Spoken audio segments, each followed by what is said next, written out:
Namaste. Salam alaikum. Good afternoon from Secretariat Office of Global South Coalition for Dignified Menstruation. I'm Radha Paudel, author, activist, founder and CEO of Global South Coalition for Dignified Menstruation. As you all are aware, Global South Coalition for Dignified Menstruation is a global network for changing the narratives around menstruation from 5 days bleeding to life cycle approach and from hygiene to dignity. For this, we have been conducting series of activities such as research, trainings, campaigns, webinars, and so on since beginning. Today, we are having conversation on making menopause matters or making menopause dignified as an important element of dignified menstruation. Allow me to share the housekeeping. This webinar is being streaming via Facebook page of Global South Coalition for Dignified Menstruation. If you like to watch later, you can find this webinar via YouTube channel of Dignified Menstruation. If you have any comments, questions, please drop off through the chat box who are on the online and write in comment section who are watching through the Facebook. Without further delay, let me introduce our esteemed speaker. She is Diane Danzebrink, a personal and corporate consultant, author, speaker, educator, passionate about menopause and mental health all the way from UK. She initiated menopause support campaign in UK and she able to endorse menopause in school curriculum and medicine studies. Diane, please accept our deepest respect and congratulations. You have done really a great job in a history of dignified menstruation all around the globe. And recently you published the book, Menopause Matters. And we're really happy, proud. I don't have word to express to what extent we are happy. On behalf of Global South Coalition, I like to congratulate again. And with this note, let's start our conversation. Would you share a little bit about the motivation behind this book? Behind writing this book? Thank you. Well, thank you for your lovely words, and it's lovely to see you again. So the motivation for writing the book. So as you know, Radha, I have been working in this space now for almost a decade. And back in 2000, I was contacted by a publisher who asked me if I'd ever thought about writing a book about menopause. And yes, I'd thought about it, but I didn't have the time to do it. So I started putting some ideas together. And eventually, probably back in 2022, I started to write seriously.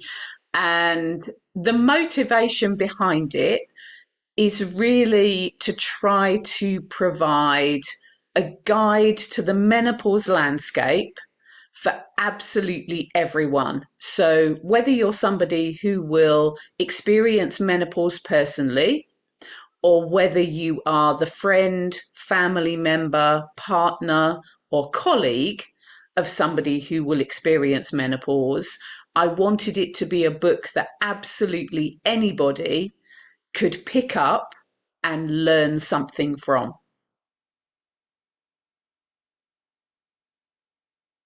This book is written for anyone of this universe. It could be the children, partner, husband, friends, policymakers, journalists, activists, anyone, right? Absolutely. 100% it's written for everyone. And I wanted to write it in a way that made the reader feel as though I was talking to them.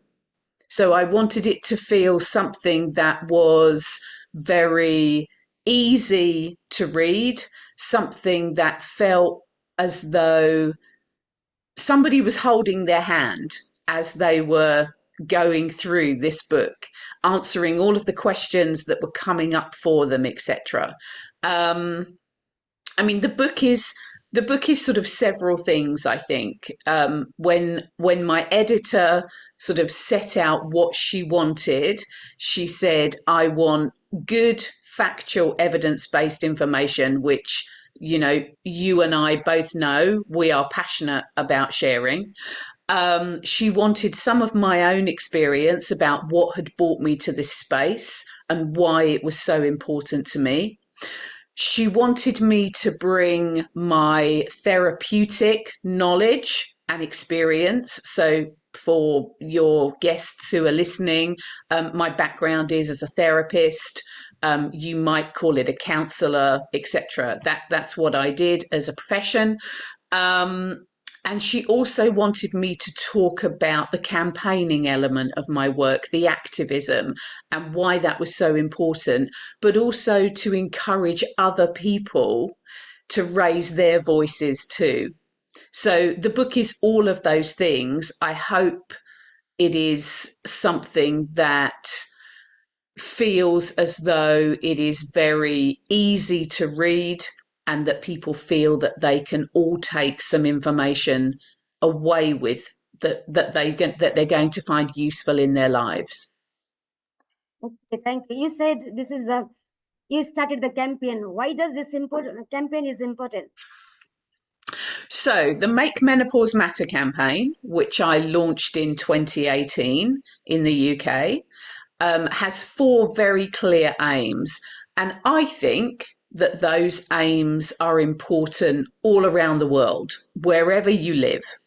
So the aims are to have mandatory menopause education for all general practitioners and practice nurses, to have menopause guidance and support in every workplace, to have menopause included in the school curriculum alongside periods and pregnancy. So, for many years in the UK, teenagers would learn about periods and pregnancy, but they would learn nothing about menopause.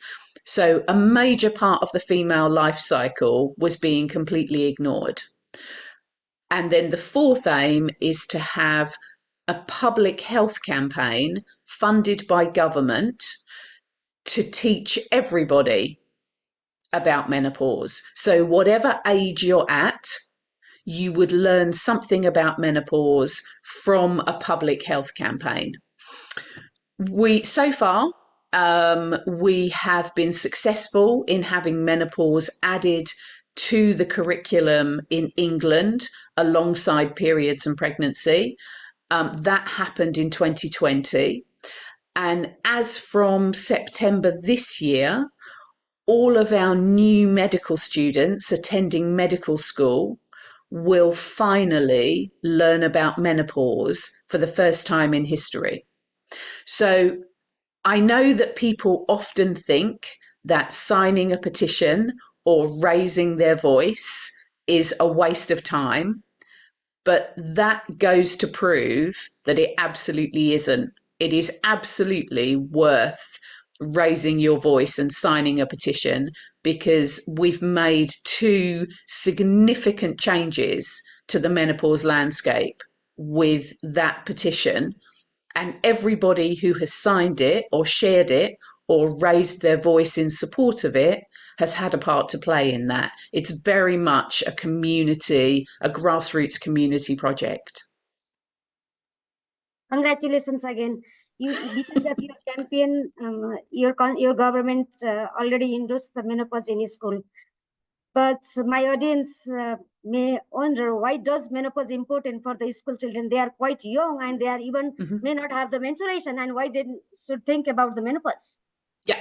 So I think it's really important because when we think about it, the world population is currently 8.1 billion people. Half of those 8.1 billion people are going to experience menopause. They're going to experience menstruation, they're going to experience menopause.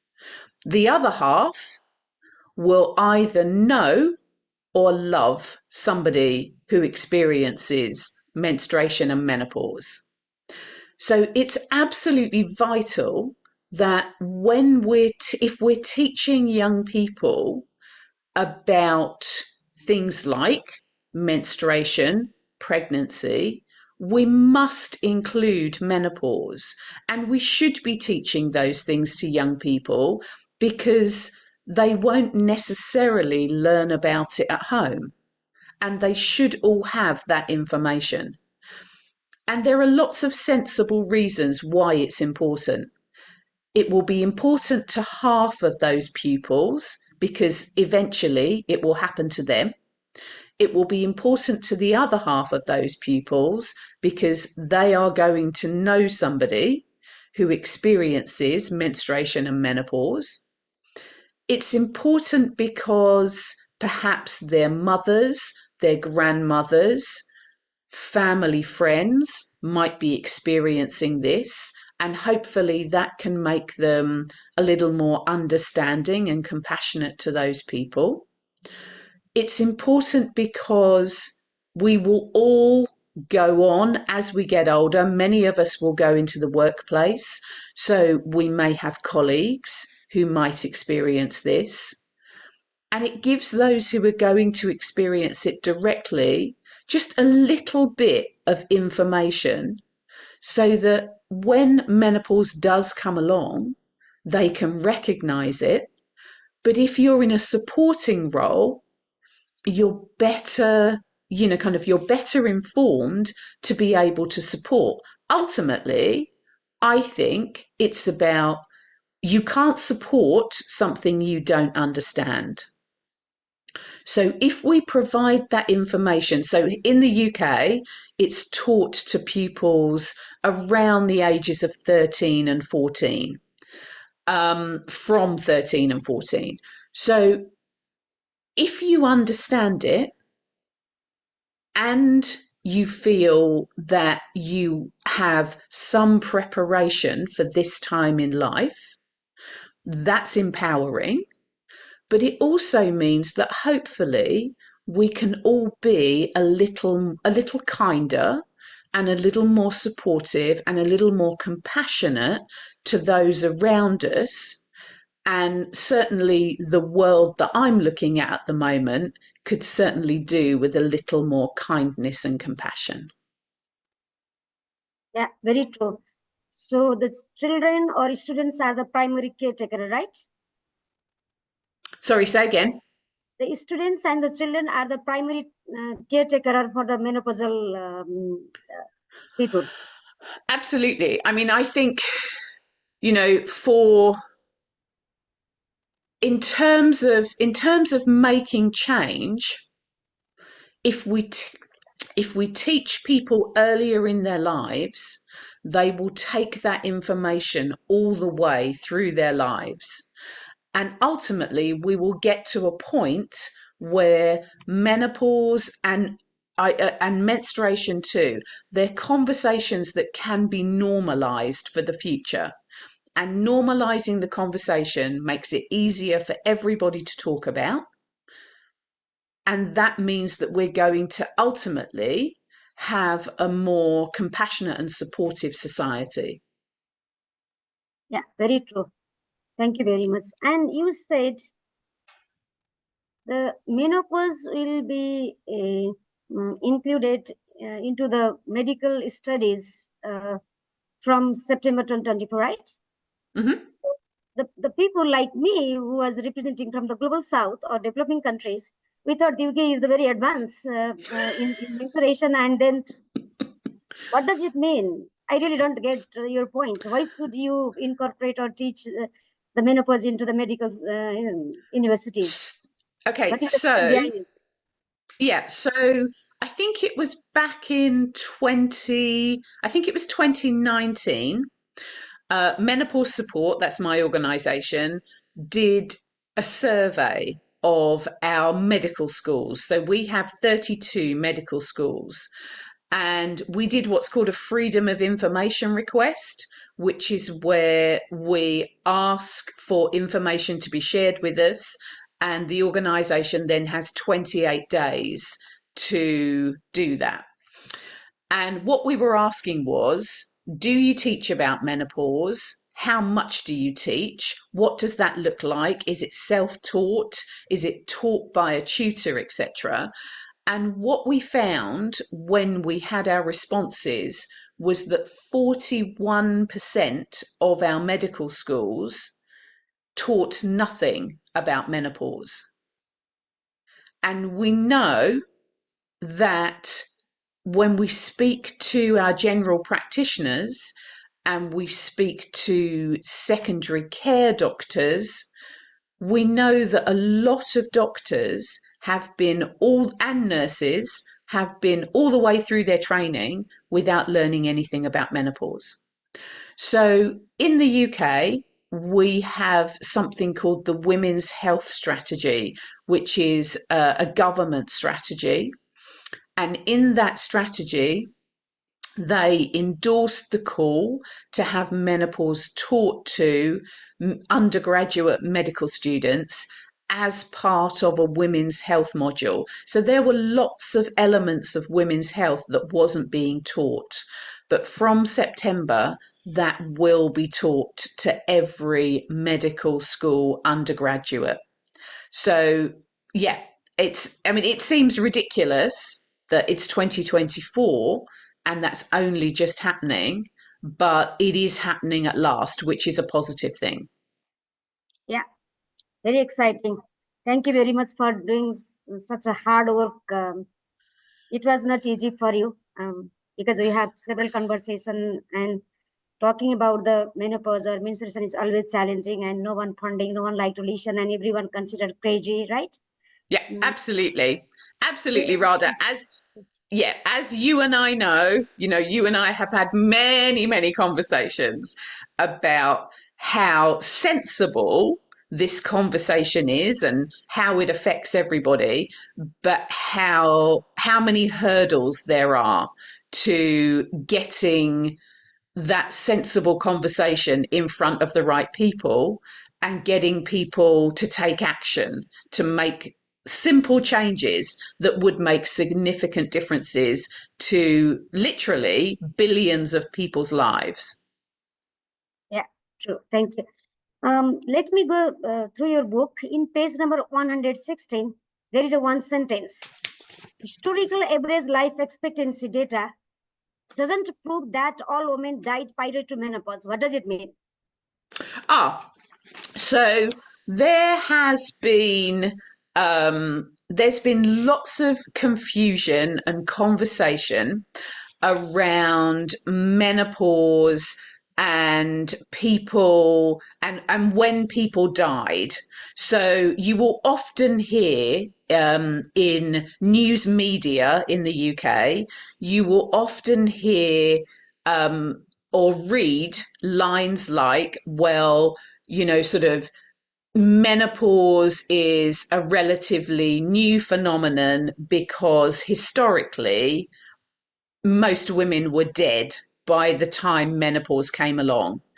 And and I'm not one of these, but those academics who study longevity tell us that that's simply not true. That, we only have to look back at data to know that many women survived past the age of menopause historically. And I think what it comes down to, Radha, is a misunderstanding between lifespan and life expectancy. So those two pieces of information are very different. So we often hear about average life expectancy at a certain point in history. And average life expectancy is exactly that. It's everybody into one pot and then divided by a certain number, and then we come up with a single figure. And there's always an example that I use, which is if we had twins born on the same day And sadly, one of them died at birth, but the other one lived to 80 years old. Their average life expectancy would be 40. That's not an accurate reflection of either life. Whereas lifespan is the amount of years that an individual lives. And I think this is the problem, is that often it's life expectancy data that is sort of shared and shared again when we look back historically. But it's clear that when we look at our own grandmothers, our great grandmothers, for some of us, we had individuals going back in our own history, females, who lived many years past menopause. So yeah, that's become a bit of a narrative that we really need to change. Yeah, yeah. There are so many myth rumors around menopause, and we have to dismantle these kind of things. Yeah. All about the domination towards the mensurators in a way another around. Yeah. I'm nurse, and then I found the women who experience menopause around 22 years. But you highlighted one case in your book. She was only 14 years girls who experienced menopause. Yeah. And doctor was ready to prescribe her HRT. Let me read out from the book. Finally, she went to private clinic. Doctor was not ready. That is why she went to the private clinic and got it. How did you see such issue? What should be in place and why? Yeah. So this is actually somebody that I know quite well. She was 14, so she was a schoolgirl when she recognized that she didn't know what was happening. She didn't realize it was menopause, but she knew that something was wrong. She was experiencing all sorts of symptoms, etc.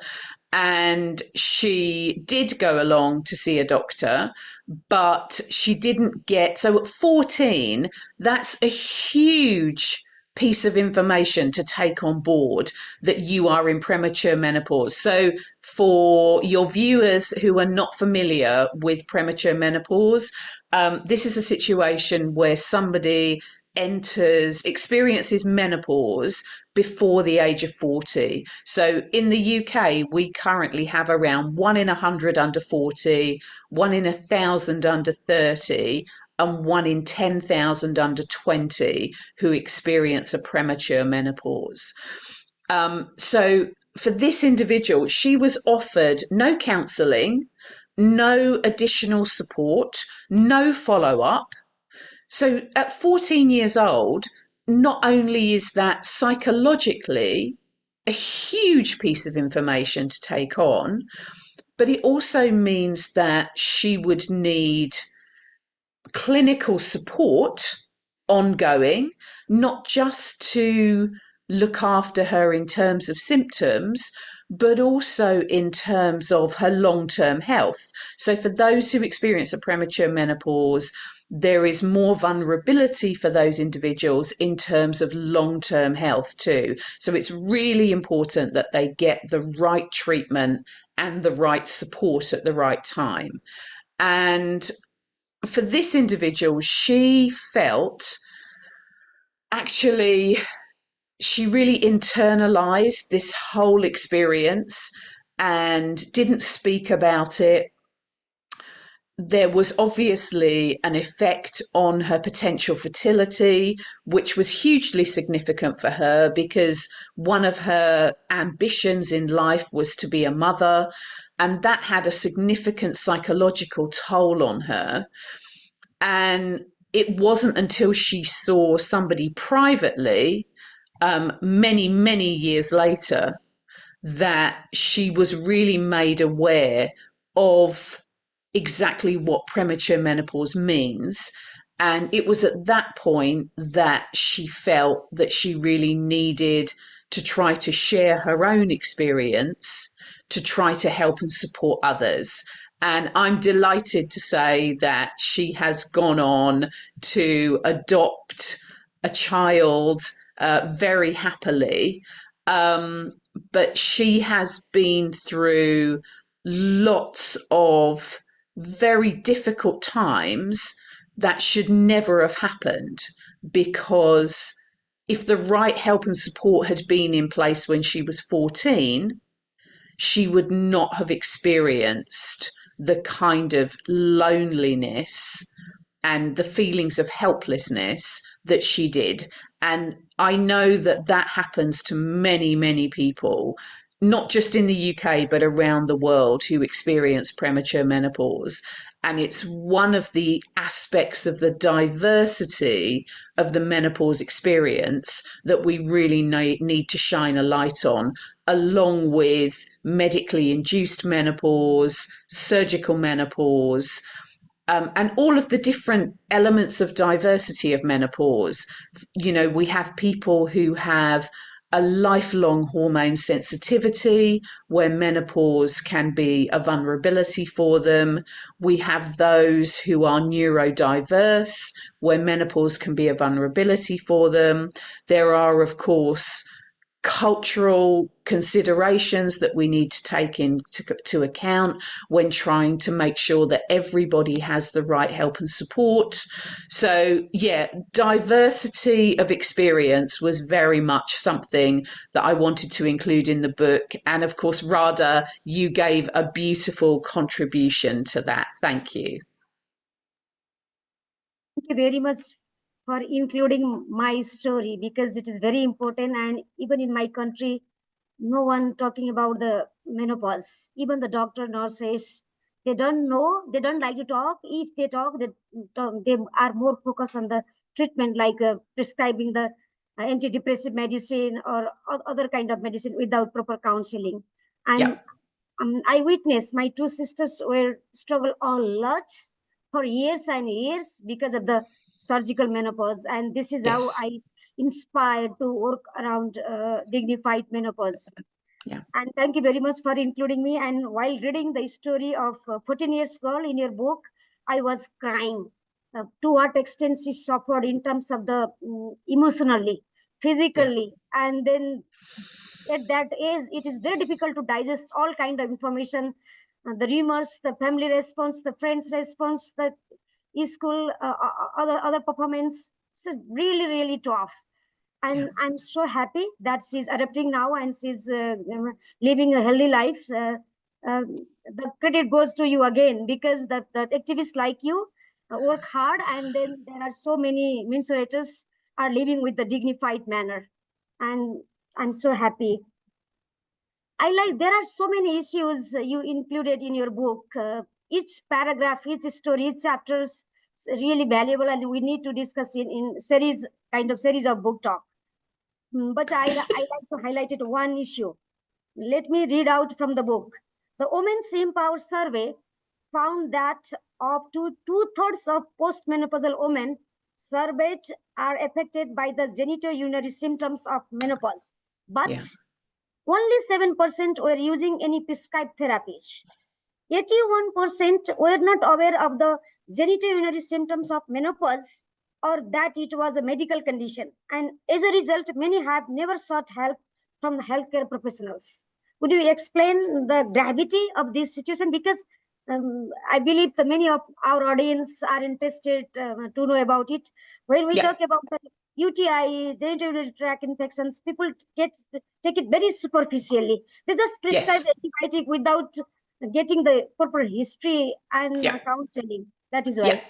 Yeah, absolutely. So it's really important to say that GSM, so that's the genitourinary symptoms of menopause, so that's one of the descriptions for it in the UK. You might also hear it described as vaginal atrophy. That's not inclusive of all of the potential symptoms, which is why we use genitourinary symptoms. So we have to remember that during the menopause transition, that the hormone levels are depleting to a much lower level than they have been during the earlier part of life. and the pelvic area is absolutely full of estrogen receptors. So when the estrogen depletes, particularly postmenopausally, for a lot of women who become postmenopausal, they might not have had significant menopause symptoms, so they might never have sought any help or treatment. So they might start to experience, as Radha said, things like increased urinary tract infections, urinary frequency, urinary urgency, vulval and vaginal symptoms, things like dryness, soreness, irritation, discomfort, pain on sexual intercourse. All of those things can potentially be part of the genitourinary symptoms of menopause. It's not to say exclusively, because particularly with the urinary frequency and urgency, there could be things like prolapse occurring, and it's important that a whole history is taken. But it's common for postmenopausal women, particularly, to experience the genitourinary symptoms of menopause. And what is tragic is that for a lot of those individuals, they are not aware that this has any relation to their menopause transition. They don't realize that the reduction in hormone levels has got anything to do with the symptoms they're experiencing.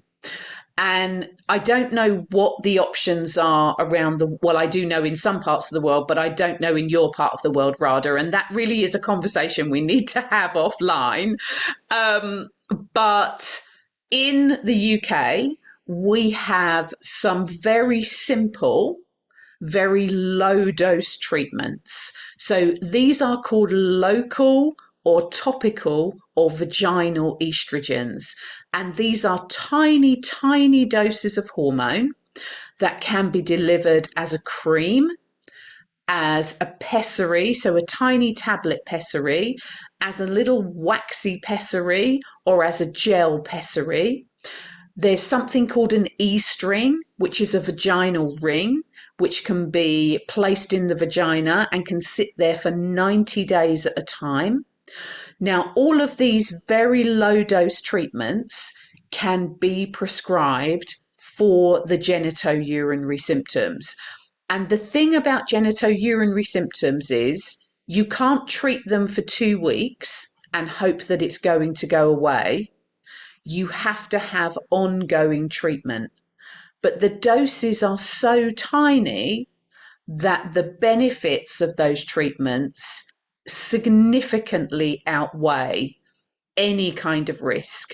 And to give you an idea of how low the doses are, if somebody was taking systemic HRT tablets every day, so they were taking one tablet a day every day, the equivalent in terms of local estrogen is that if somebody was to use local estrogen for a year, it would be the equivalent of taking 1 or 2 days of oral HRT tablets. So we have very, very successful treatments, but sadly, due to a lack of information around the world, many women are not recognizing that their genitourinary symptoms are related to hormone depletion and their menopause transition. And equally, many, many of them feel embarrassed. They feel a sense of shame of going and talking about anything to do with their bladder, their vulva, their vagina. So they don't go and seek help and support from their doctor. So they don't get to know that there are very simple, very effective treatments available. So consequently, what we see is we see millions and millions of women around the world suffering in silence. And one of the effects of that is that I'm sure you have all seen the pads that people put into their pants. Some people make their own, other people buy them off of the shelf. we see lots and lots of people using those on a daily basis. But from a more long-term health perspective, we know that in the UK, the biggest reasons why elderly females go into full-time care is double incontinence and dementia. Now, there are two things to say here. One is we know that in terms of the urinary incontinence, we know that there could be a significant difference made if people were given the right information and the right treatment at the right time. But we also know, and Radha, you will be aware of this, that untreated urinary tract infections can have an effect on mental health.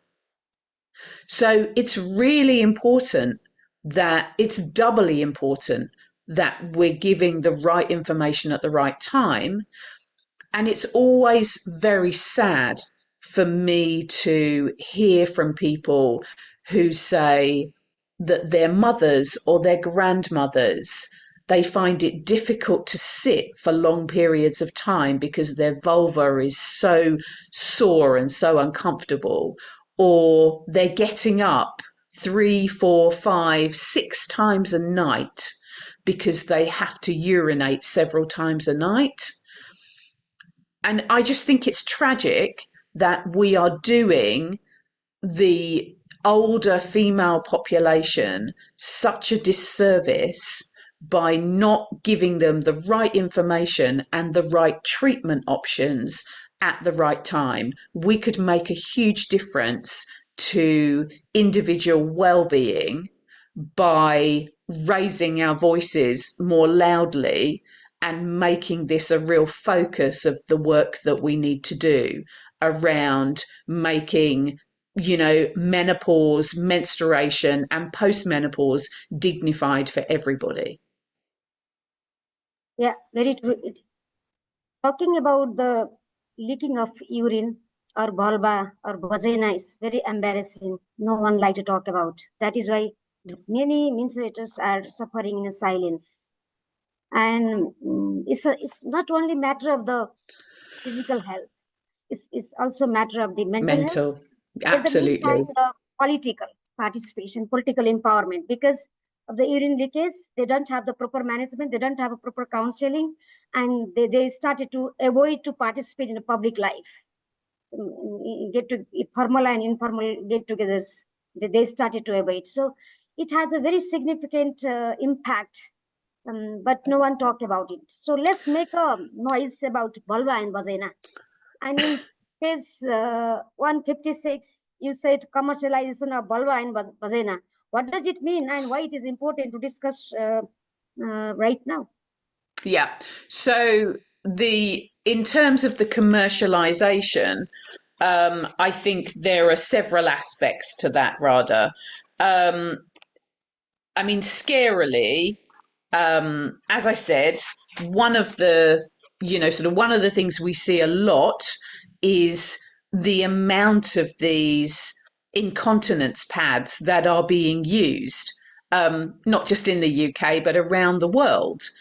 And it's not to say that for some people with certain health conditions, they aren't a useful tool. But when you get to speak to individual women, for many of them, it is that, sort of that post-menopausal situation that could be changed. And certainly in the UK, we had there have been some there's always lots of advertisements for these products, and the advertisers, so the people who make them, they will talk about what they call oops moments, or just a little bit of wee. Well, neither of those things are okay.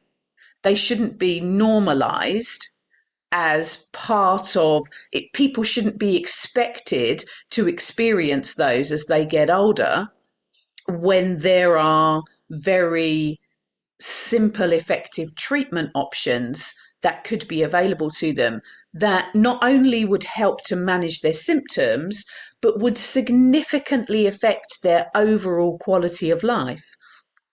And then, more worryingly than that, in terms of the commercialization of vulvas and vaginas, um, we scarily in the UK, we have seen a rise in very, very young women um, seeking labiaplasty, which is where they are seeking to have their labia changed in some way. So often made smaller, neater, etc. This is not something that would be done via the National Health Service unless it was for a health, sort of a health condition. But we have lots of private plastic surgery clinics, particularly in London, but in the UK. And a lot of this is being driven by things that young people see online. And that's very worrying. And then we have things like, and I know this is probably bigger in the States than it is in the UK, but we have things called vagina spas, where people are being encouraged to, go along and steam their vagina with herbal steam. Well, that's dangerous because potentially that can cause damage to that very delicate tissue. And any good gynecologist will tell you that actually the vagina is self cleaning. It doesn't need to be steamed with a variety of herbs. It doesn't need to have products that are targeted at women. It doesn't need, your vagina doesn't need to smell of jasmine, lavender, or roses. It's perfectly fine as it is. But again, this is all about the menopause space has become very commodified and commercialized in particularly, I would say, the last 4 or 5 years. So the more it's been spoken about, the more the media are interested, the more marketers and advertisers recognize that there is money to be made. And I don't like that. I also don't like that. I knew you would agree with me. Because our body is not for others' entertainment. It is ours, and we have to live with the dignity. Yeah, absolutely. And we need to educate our sisters, daughters, granddaughters, grandmothers in that way, because we Absolutely. deserve to live with the dignity. Absolutely. There is one story. While going through your story, I was really crying. The story about your husband, the letter from your husband, and story of the taxi driver. Mm-hmm.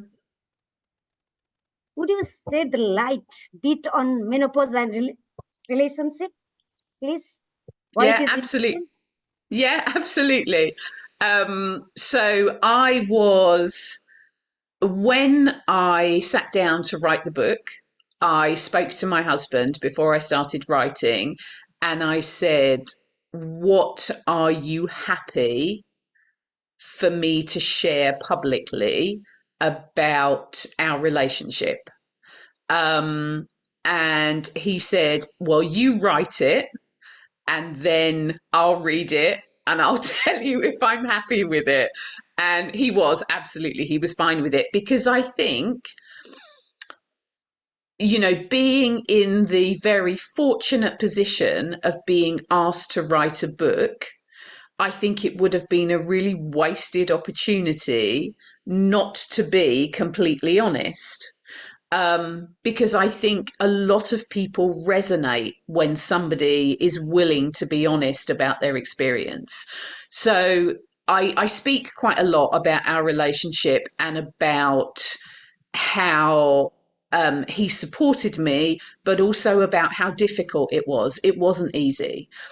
And the story about the taxi driver for your viewers is that a few years ago, I had headed into London because I was going to a television studio to speak on a TV program, something about menopause. I can't remember exactly what now. In the taxi, the producer of the program rang me and asked me lots of quite personal questions that I was answering. And when I put my phone down, I said to the taxi driver, I'm terribly sorry, but you know a lot more about me than you probably wanted to. And he said, menopause, we think you're all going mad. And I said, well, hang on a minute. Who is we? And he explained that that was him and his friends when they got together at the end of the week. A lot of their wives were experiencing menopause and they'd decided that we were all going mad. And at first, he was laughing about it. It was funny. And then we got talking more about his wife and his relationship. And very quickly, it stopped being funny and he became very serious. And he started to tell me how they had had a really good relationship for around 30 years. They had two lovely children. They had a really lovely family life. But how more recently they had become quite separated in terms of they didn't have the same interaction that they used to have. There was no physical intimacy between them anymore. They didn't even really talk the way they used to because he was scared to talk to her in case he described it as bit his head off. What he meant by that was in case she was grumpy with him or she shouted at him, because he found that she had changed. She didn't seem to be the same person.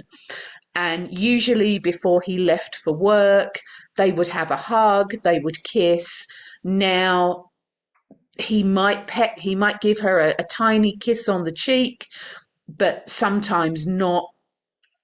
And having started this conversation with him, it transpired that he was feeling very lonely and very isolated, and he really missed the companionship of their relationship the way that it used to be. And in fact, wondered out loud to me, is this the end of this relationship that has been so good for so long? So I started to ask him about his wife and what he'd noticed and whether she was having symptoms. And yes, she was having hot flushes at night. And yes, her personality seemed to have changed. So when I got home, I thought, okay, I need to write something for these people. So I wrote what is now a free resource on the Menopause Support website, which is called Understanding Menopause for Partners. So in the book, I've expanded on that. And I've talked about the fact that if as people who are going to go through menopause personally, we don't get any information about it, well, you can be sure that our partners have no information either. So it's completely new territory for everybody. And what I've tried to do in the relationship section of the book is talk about my relationship and how we navigated it, but ours will not be the same as anybody else's, but also to give some guidance around how you can support your partner, but how you as the person going through it can best communicate, not just with your partner, but with those closest to you, your children, your wider family, etc. Because what this often comes down to, and this very much kind of feeds into my therapeutic work, is it often comes down to a breakdown in communication. And if we can keep those lines of communication open, we stop that fracturing of relationships from happening. That stops people feeling rejected and isolated, and that stops that ultimate breakdown. And that was really brought home to me, well, probably only 2 or 3 years into this work. I have a friend who's a yoga teacher, and she asked me to go to her yoga group and give a talk about menopause. And there were about 30 people. We were all sat round in a circle, and I'd only been speaking for about 10 minutes. And I'd spoken about the vulval and vaginal symptoms of menopause. And this lovely lady put her hand up and she said, "Can I say something?" And I said, "Yes." And she said, "I so wished that I had known that the vulval and vaginal symptoms could be part of menopause, because I think that might have saved my marriage if I'd known."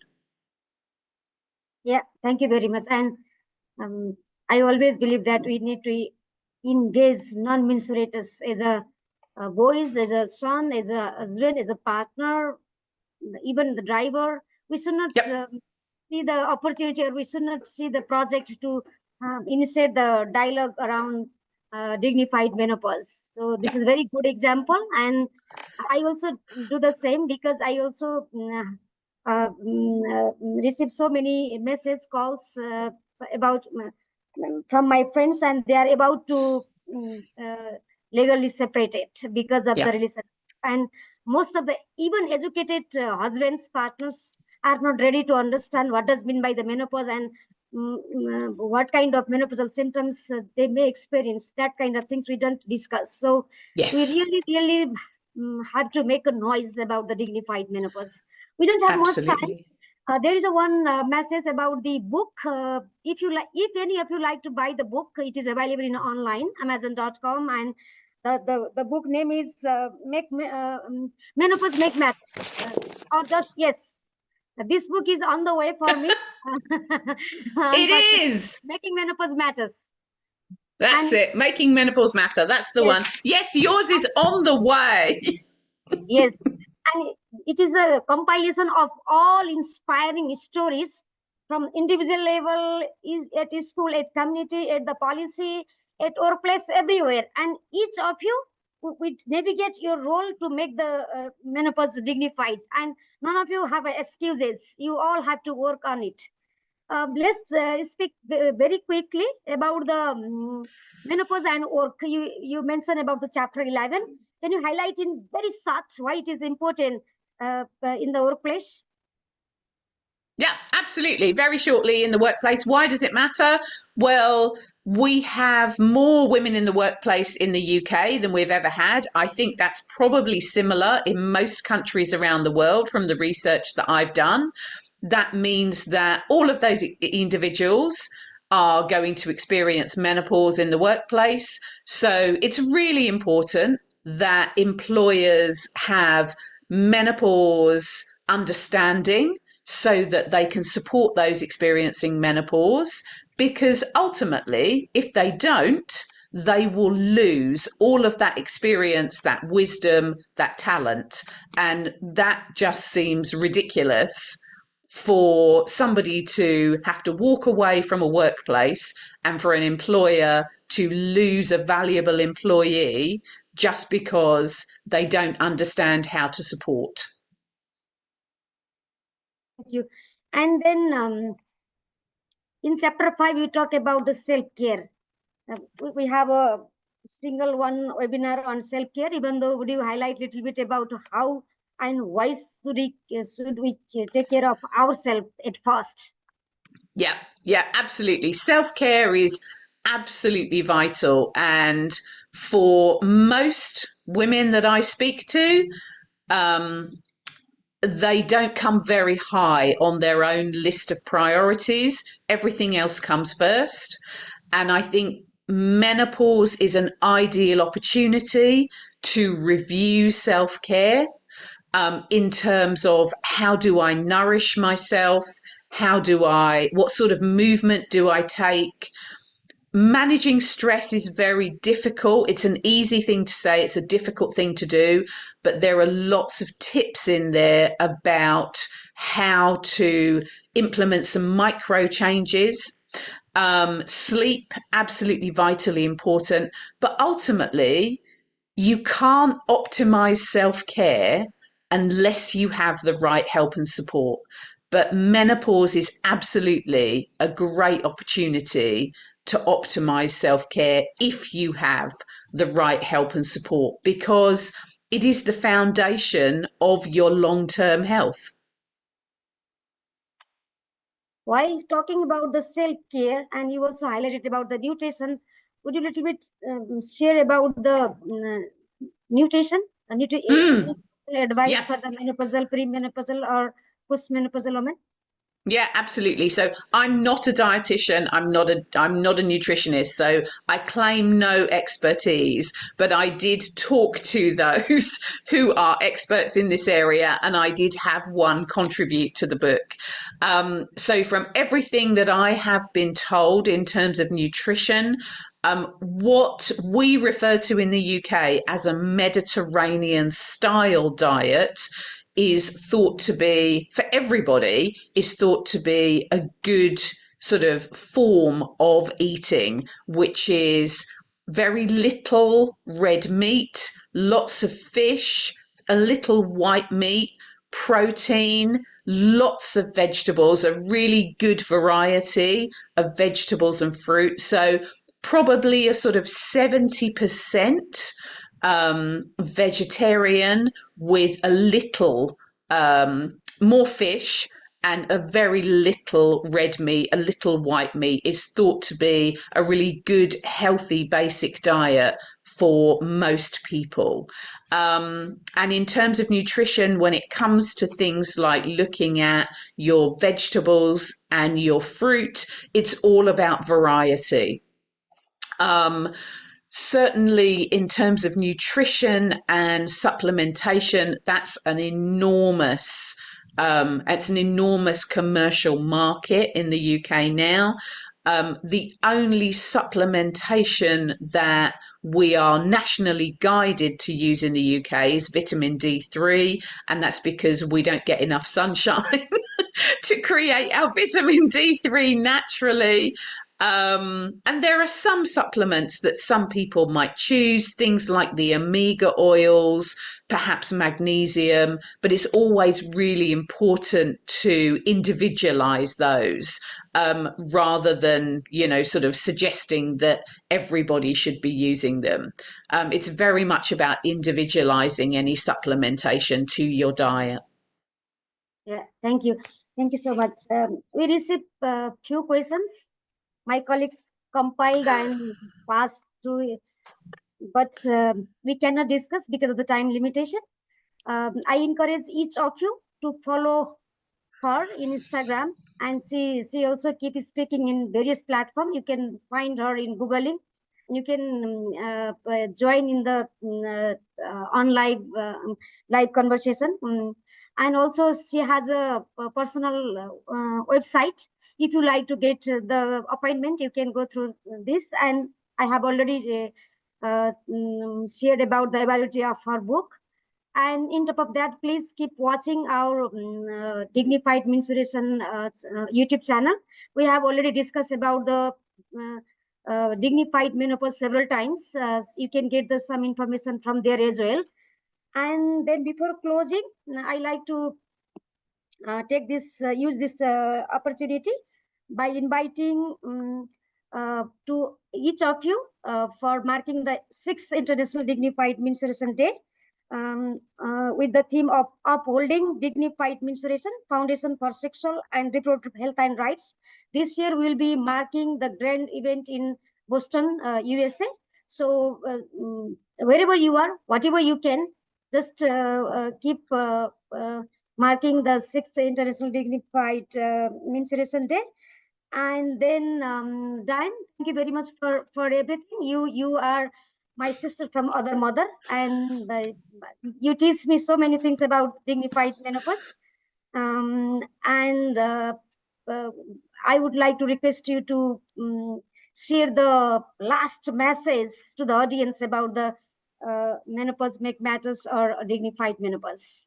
Absolutely. Thank you so much. Lovely to see you again. Thank you for inviting me.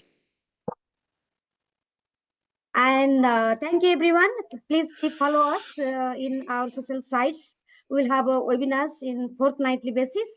With this note, have a good day. Bye.